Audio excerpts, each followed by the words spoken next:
Hello नमस्कार, आपल्या चॅनलमध्ये सगळ्यांचे स्वागत आहे। तर आज आहे वीचं फर्स्ट डे स्कूलचा। तर स्कूलला तिचं ॲडमिशन झालं आहे आणि अजून तिला 3 वर्ष कंप्लीट व्हायचे आहेत, पण नर्सरीमध्ये तिला घेतलं होतं ॲडमिशन। तर मग म्हटलं जाऊ दे, तर म्हणून आज आता तिचा फर्स्ट डे आहे आणि ती एक्साइटेड पण आहे। तर तिचे पप्पा चालले सोडायला तिला, तर छान बाय वगैरे करून गेली। तर थोडंसं टेन्शन होतं की रडते वगैरे का, तर पहिल्या दिवशी तर गेली, आता बघू पुढं काय होते। आणि एवढे दिवस व्लॉग कंटिन्यू नाही झाला कारण थोडीशी तब्येत वगैरे ठीक नाही। मागचा व्हिडिओ पाहिला नसेल तर नक्की पहा, मग समजून जाईल तुम्हाला की म्हणजे का नाही वगैरे बनवला। तर आता मला तर सध्या काही काम करता येत नाही आहे। तर आज आता सकाळचं वगैरे आवरलं आहे सगळं, सासूबाईंनी आहेत त्या 2-3 दिवस झाले। आणि आता दुपारी थोडीशी भूक लागलेली म्हणून मग आता हे पोहे बनवत आहेत नाश्त्यामध्ये। तर आज आता ह्यांची रेसिपी तुम्हाला शेअर करते मी।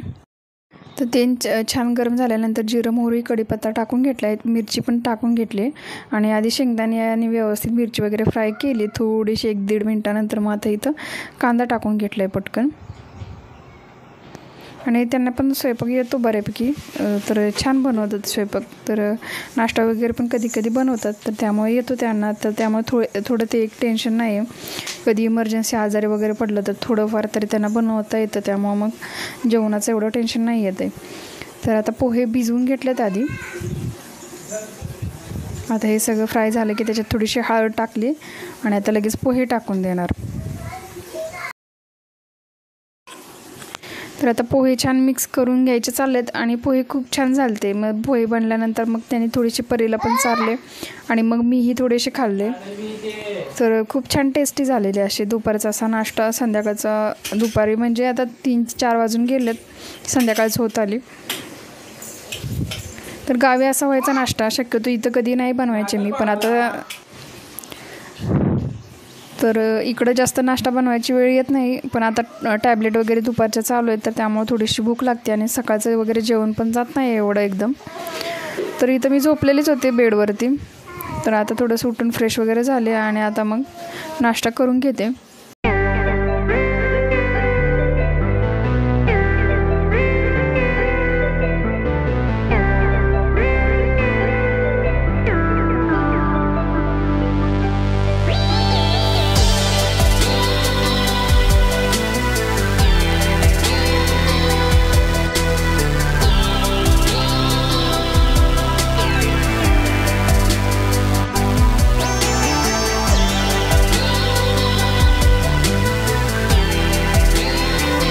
तर आज आता 2रा ते 3रा दिवस होता, म्हणजे एक दिवस पूर्ण कंटिन्यू व्लॉग नाही आहे। थोडे 3-4 दिवसाचे असे थोडं पार्ट शूट केले होते।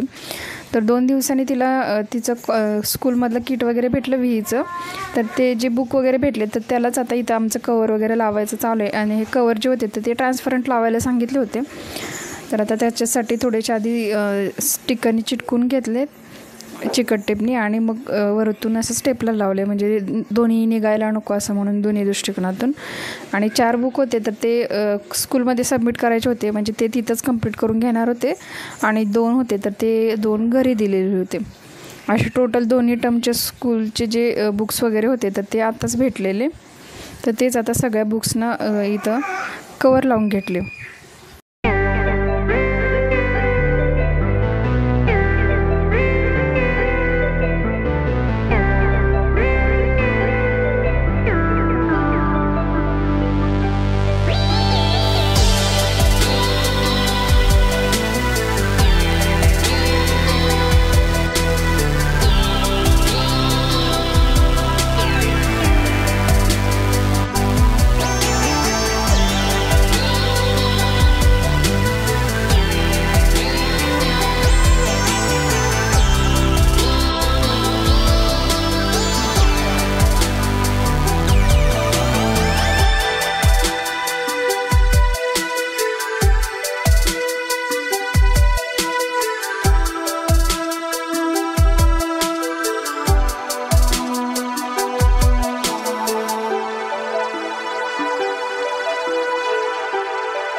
तर ऑपरेशननंतर 4 दिवस होत्या सासूबाई, तर कालच त्या गेल्या. आणि आता दुसऱ्या दिवशी म्हणजे आज आहे वटपौर्णिमा शुक्रवारी, साडी वगैरे नीट नेसता येत नव्हती मला स्टिचेसमुळे, पण तरी थोडीशी नेसली आणि एवढी भयंकर गर्दी होती. मला वाटलंच नव्हतं इथे एवढी गर्दी असेल. फोटो पण नीट काढता नाही आले आणि नीट बसता वगैरे पण येत नव्हतं आणि सगळा पाऊस पडून गेलेला, चिखल होता इथं. त्यामुळं आणि पुढच्या बाजूला जर होतं तर ते गेट वगैरे होतं झाडाच्या, तर त्यामुळं पुढं समोरून असं व्हिडिओ वगैरे बनवता पण नाही आला आणि फोटोज वगैरे पण काढता नाही आले. आणि मी पूजा करत होते तर नेमकी विही सोबत आलेली आणि 2-3 फेरे घालेपर्यंत ती मधूनच गायब झाली. तर तिच्या टेन्शनमध्ये पूजा पण कशी आटपली पटपट आणि फोटोज वगैरे काहीच नाही काढले, तसेच गेले मी मग. तर पण असो पूजा वगैरे छान झाली. थोडासा वेळ लागला पण पूजा करून मग पटकन वडाला दोरा बांधून प्रार्थना करून मग आम्ही लगेच आलो. तर 2-3 जण गेलेलो आम्ही आणि इथं किती गर्दी आहे तर त्याच्यावरून अंदाज लावू शकता की किती वेळ वगैरे लागला असेल. फेरे वगैरे पण घालता येत नव्हते. आणि फायनली अशी वटपौर्णिमा साजरी झाली. घरी आल्यानंतर मग जेवण केलं. सकाळपासून उपवासच पकडलेला. पुरणपोळ्या नाही बनवल्या आज, फक्त चपातीच बनवलेली, कारण एवढं बनवणं शक्य नव्हतं, मला जमत पण नाही आता सध्या. तुमची वटपौर्णिमा कशी साजरी झाली नक्की मला सांगा.